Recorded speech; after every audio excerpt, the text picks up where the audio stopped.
Hello, and welcome to the Blood Podcast Birth, Love, Experience, and Death. I'm your host, Stephanie Bushak. And I'm your co-hostess with the mostest, Matt Bushak. Today is going to be a kind of a dark, deep subject. And for those of you who are watching, you can see our crotches today. Yeah, Memory's kind of far away. Okay, if you're watching the video, I'm experimenting a little bit here and there. Really. No, there's not. Look, there's a little bear skin there. I have a tattoo. Yeah. Okay, yeah. All right. So, anyways. Don't torture yourself. So what are we talking about? Today we're talking about murder. Murder? And murder in my life. Yeah. I don't know. Do you know anybody that isn't associated with me that you were friends or family with that has had their life taken by somebody else? I don't think so. Okay. No, and I knew a lot of Marines and stuff. Yeah.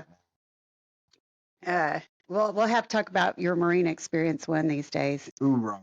Yeah, because he's got some pretty interesting stories. He had some pretty interesting characters he hung out with and stuff like that. Move that mic a little farther away. Oh, am I creeping? Yeah. That's another thing we're experimenting with today is we're trying not to be so close to the microphones because it kind of covers up our face. And now that we're on camera. Further away. Yeah. So this is my experience. Okay, Steph. I have 3 people in my life. One person that I was really good friends with in middle school, and an uncle and my mother that were all 3 killed. Murdered. They were all murdered. All 3 of them were shot in the head.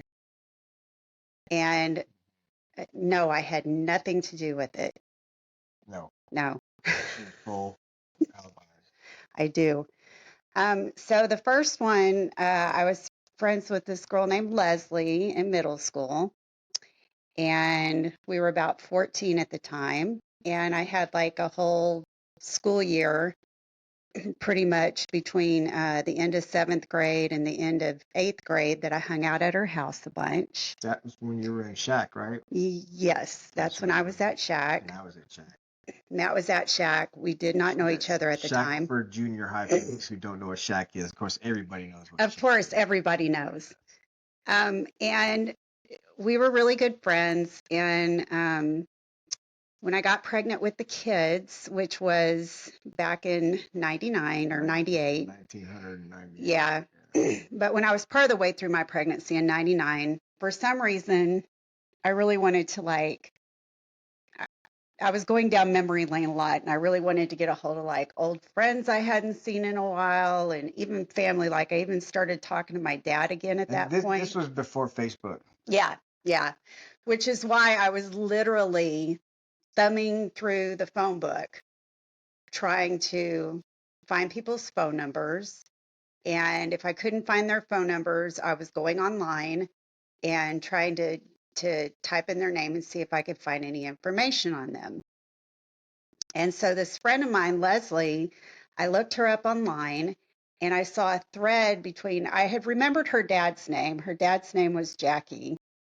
And the reason I remembered him is because Leslie was an only child and her dad was really participatory parent. He took me out to my first sit down restaurant. Yeah. And, he was always running around and doing stuff for us kids. And so, but it was like an internal memo at the job that he worked at with a bunch of people giving their condolences over Leslie dying. Yeah. Oh, okay. And I was like, oh my God, she died. That's what you found. Yeah, that's how I found out she died. A lot of people were I'm so sorry for your loss. Leslie was a great person. We're all going to miss her. And I was just like, what? Wow. Yeah. So what I did was I found their address, and I was too shy to call. I hadn't talked to them in years and years, 12 years or 13 years or something. A long time. And so I wrote a letter to her parents And basically, I was like, hey, I noticed online that Leslie died, and, I'm really sorry. I had no idea how she died. Yeah. You know, Yeah, didn't I say. was just Yeah. like, I'm so sorry. She was a really great person. I loved her. She was really, caring and considerate and very sensitive person. And so they actually wrote me a letter back, I remember. which was very sweet and Yeah. made me cry, and told me that her car had broken down in Dallas when she was 21. And back then we didn't have cell phones, Yeah. No right? cell phones. Yeah. And so she got out of the car to go like look for a gas station or something, and somebody just randomly shot her while she was crossing the street. And then when emergency arrived, they didn't realize she had been shot because the way she was laying in the street, they thought she had been hit by a car. Oh, okay. And so they took her to the hospital with the assessment that she'd been hit by a car and had a head injury from that. And it took them a while before they found the bullet wound. Yeah. And realized what was going on. And by then she was in a coma.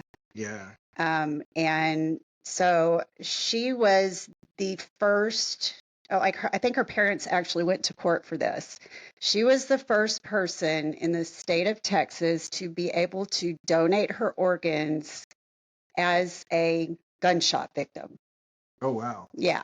Up until that point, for some reason, gunshot victims weren't allowed to donate their organs. So her parents like fought for that, and That's cool. yeah. So They're like, we ain't got nothing to do with these. yeah. Somebody else could have these. Yeah. Yeah. Yeah.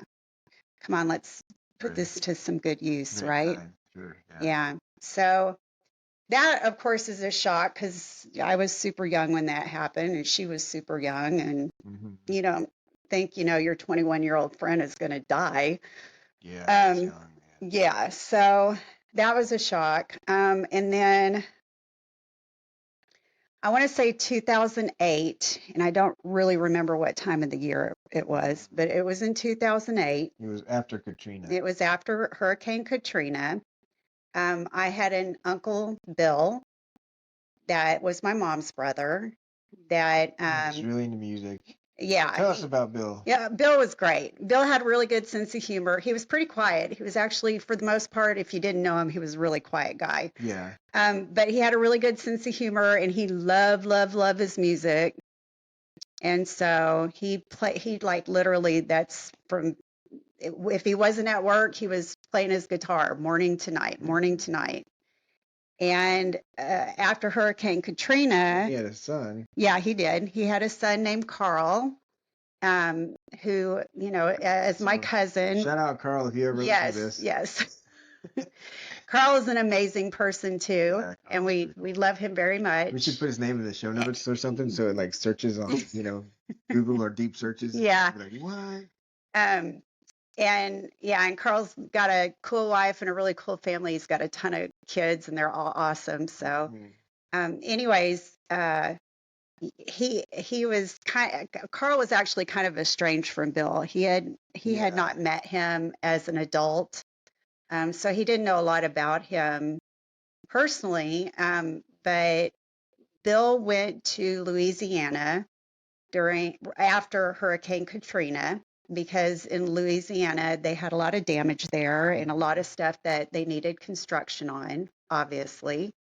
And he was in construction, so he decided, hey, this is for sure work. Let's go out to help with Katrina, and just be a part of that community. And he was there for, I don't know how long. I want to say probably a few months, but I don't know for sure. And we got a call one day that somebody knocked on his door and shot him in the head. For his pay, right? They honestly, nobody ever knew what happened. It's still fucked up. Yeah, and he still had his guitar strapped to him, like he was playing guitar when somebody knocked on his door, and he opened the door and they shot him. Yeah. While he was holding on to his guitar. So, yeah, there was a little blurb in the newspaper about it, and they didn't really know who did it or why or any of that. Yeah, it was just shocking because like he wouldn't have got sideways with anybody because he wasn't No, an he aggressive was type of no, person, not at but all. He was pretty laid back. He was yeah, pretty mellow.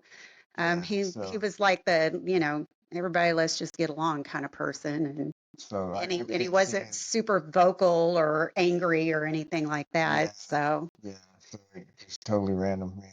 yeah, so that was pretty fucked up. Yeah. Do you remember when you heard the news on that one? I don't. Yeah, I don't either.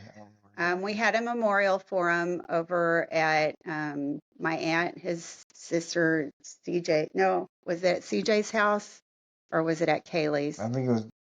We had mom's memorial over at Anyways, we had a memorial for him. I think it was at CJ's. I think it was at my aunt CJ's. And I got to meet my cousin Carl for the first time since he was little bitty. I mean, the last time I had seen him, he was 4. And at this stage, he was like, 30 something. And so, big guy. yeah, he's very tall and muscular and all that good stuff. A lot of the guys in my family are very hardy. They are. I come from, I want to say good stock, but there's some of us have died kind of young, so I won't say that. But they're all good looking. Yeah, there you go. We got that going for us. So that was 2008. And, that was my mother's brother. It was very, very devastating to her losing a sibling like that. And of course, his other siblings. And so, anyways, the last murder was my mother. And this was in 2013. So it'll be 12 years ago this September, I believe. Yeah. And I remember when you heard that news, you were in the kitchen and you answered the phone and you just like did this, oh my God, and just started like falling to your knees. Yeah. I knew exactly what, I mean, it's like you just know, like something. Yeah. Something very tragic has just happened. Really bad, yeah. Yeah. And it was my mom, she unfortunately was in a marriage that had just gone completely south. Unfortunately, because of her mom's background, she wasn't the best at picking mates. Picking mates, yeah. And I think she just loved everybody. She did. My mom was a very loving, very generous, very sensitive person, and she had a lot of she liked to kind of nurture and take care of people. Unfortunately, she attracted men that were manipulative and abusive. And her last husband, Rick, she was married to for over 20 years, and they had broken up with each other because they were both alcoholics, but my mother was a functioning alcoholic. Mm-hmm. She just needed 2, 3 beers in the evening to help herself get to sleep, but she wasn't she wasn't combative or argumentative she didn't really have an attitude or anything like that when she drank. She was pretty much herself. I mean, it mellowed her out, and helped her go to sleep. Yeah. Well, her husband was an asshole drunk. Yeah. I mean, big time. Yeah. Throughout the years, Matt and I used to go and visit. Oh, God, yeah. Very regularly, because that's usually where we stayed when Matt would go on his drills for the Marines once a month. And Rick would go on tirades and just talk about the neighbors or the whatever, and it's just like, I would just sit there because I didn't know any better. I was just, 20 something. So I was just like, whatever, go ahead and rant, old man. I don't care. Right. But he was hostile, man. He was very He hostile. always came across as just being very arrogant Mm-hmm. and very controlling. And he was, I think he was a narcissist. Yeah, he was. Because things with my mother, it was vital that she be constantly taking care of him, doing what he said. Mhm. It was all about him in the relationship. Yeah, and he was. I mean, he would say things like, I could, because I believe in Jesus, I could kill somebody right now and I'd still go to heaven. You Yeah, know, because to God, that sin isn't any more horrible than any other sin. because I'm forgiven, because I've been baptized. And and he would just say stupid shit like Yeah, that, and and he would argue with you about anything. anything, anything. Jeez. He was a right fighter, which basically means he was always right Yep. and would fight and fight and fight, argue, argue, argue. And Stephanie's mom was the opposite. She didn't care. Yeah, So she would she's just be real. like, She's like me. She's she'd be real like, like whatever, Rick. Okay, you're right. go with You're the right. flow and just we'll do what everybody else wants to do. And So she wouldn't feed the fire at all. I mean, mm-mm, she was so, yeah.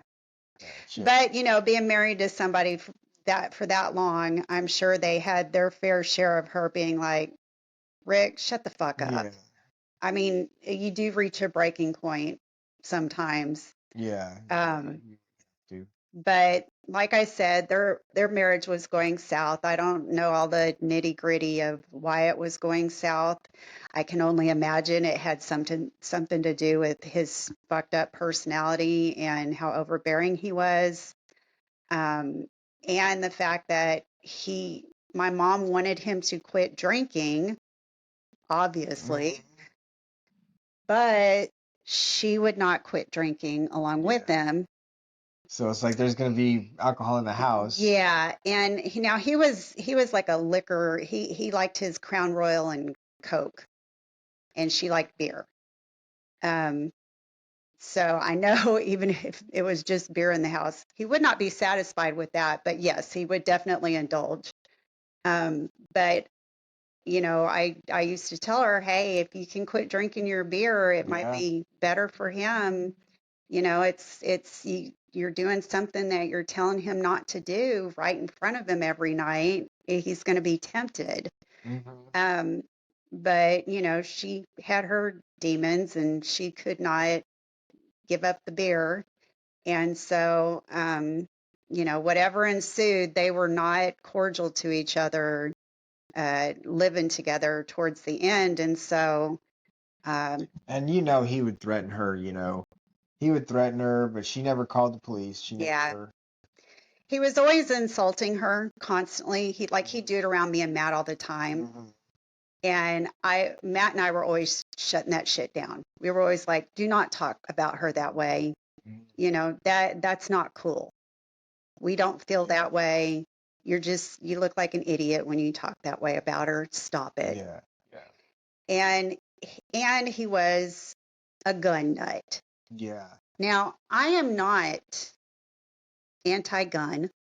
Not at all. No, we've shot guns. I I've would gone to the range I in the would have a military. I would I have a shot gun just rifles. for Ryan. Kind of Yeah, makes me nervous having yeah. one, but uh, But I it's did buy a raffle ticket, so I might win one from a guy at work. oh, okay, So cool. Good luck with that. yeah, thanks. Nice.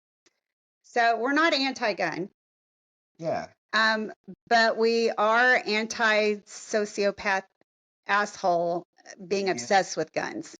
yeah, And that's what we had in this case. This guy had gun magazines all around the house all the time. At one point, they had a dog. They named it Ruger.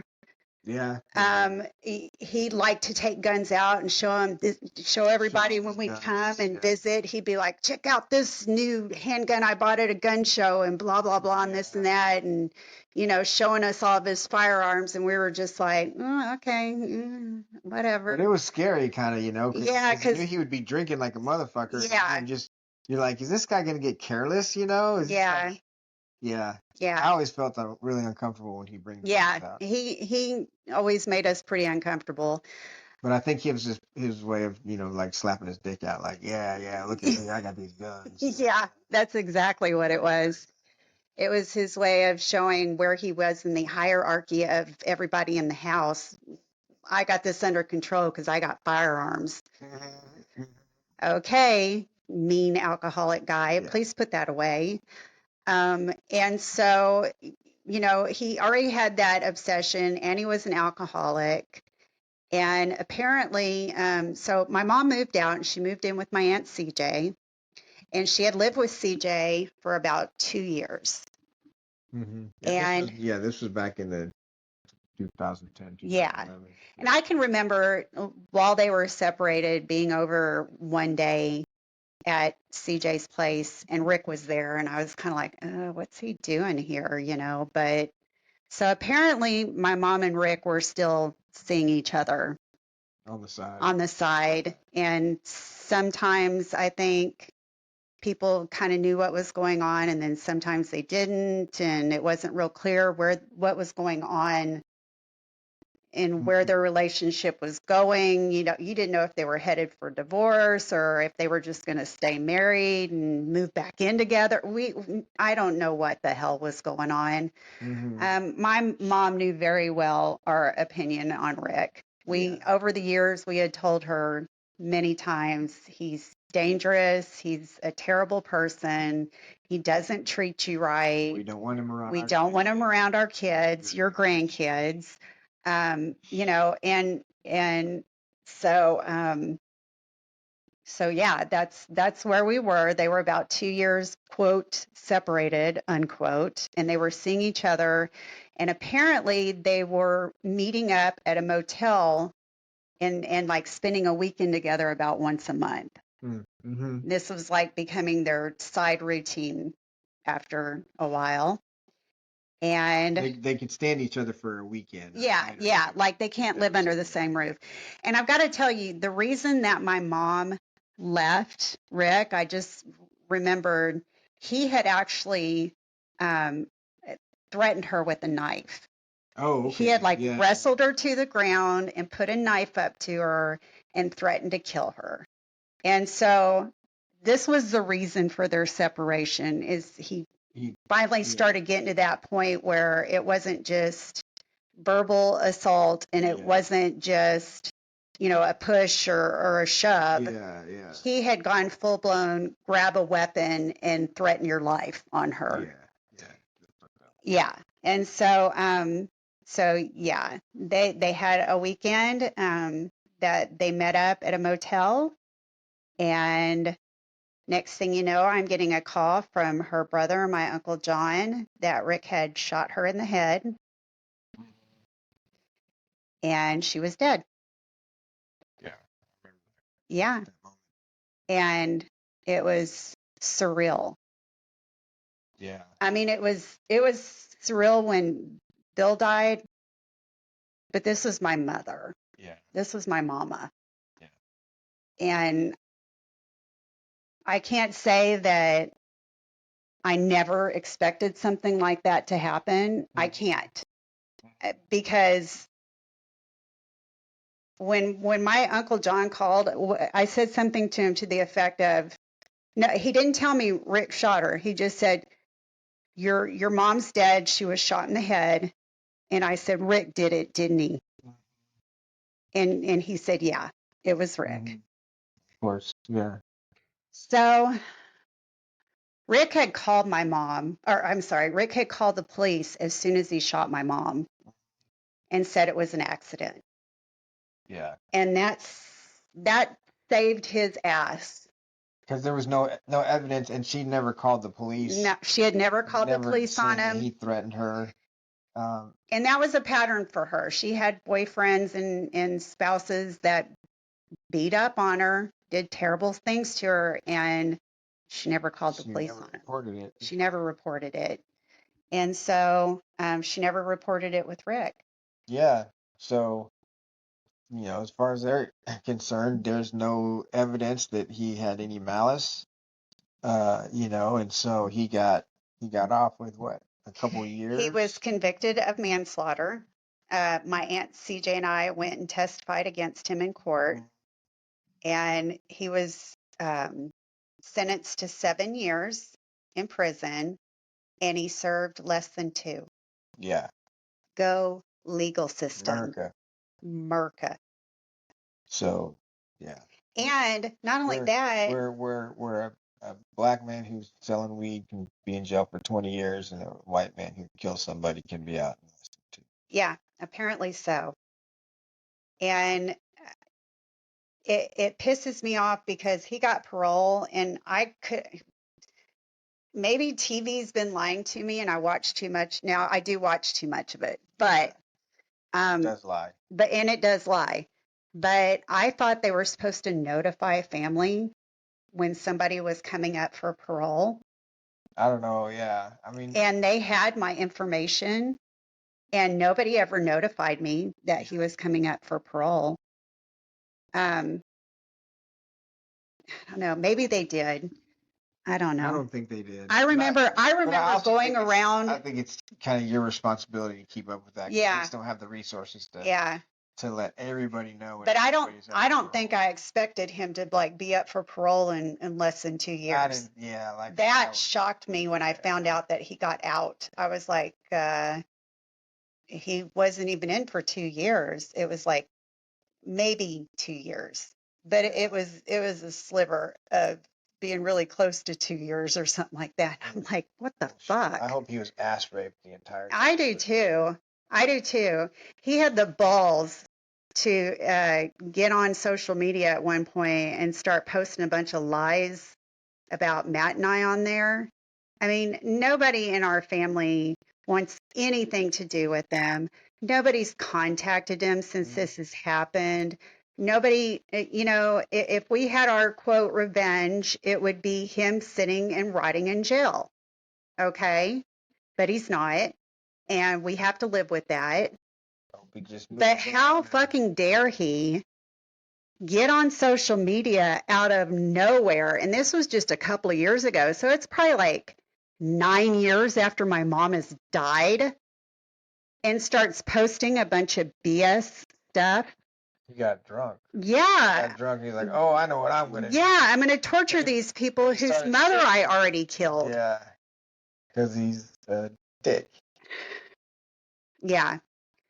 So, anyways, if I'm going to dox anybody, Ricky Lynn Brown in Arlington, Texas, fuck you. Yeah. And I hope that in the end you get the justice you deserve. Do not use my Christianity against me. You are not any more holier than thou than you seem to think you are. And yeah. Yeah. Yeah. You're a drunk loser. Yep. Yep. And you killed my mama, and I don't care what you say, you did it on purpose. Clean shot to the head.